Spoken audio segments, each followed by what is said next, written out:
remember to be yourself. Life is way too short for you to be somebody else. Bye-bye.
jaila kedu kereta zakote zvitolo ndizvo vanolumi vanokajvanogana pasi saka maona ndagana pasi yawacha chinhovo changu zambia langu irrespective dzenyu dzokumba idzodzo ko baba veobrote blue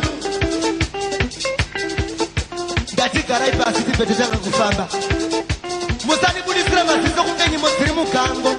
musabata mudumbu makashama muromo kunge teta riri kunzwa zuva ngatigarai pasi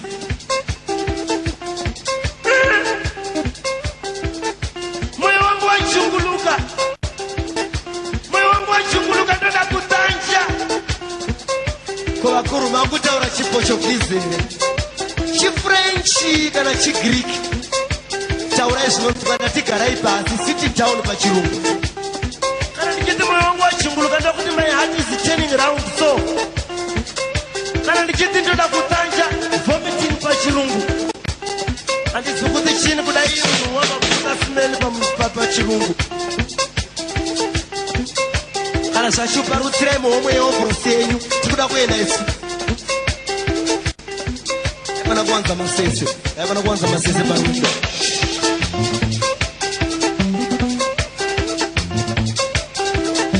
vana mukuma vanzakunakirwa vana nzvadzi zhaji yanakisa madi kupamisa vezvizvosipa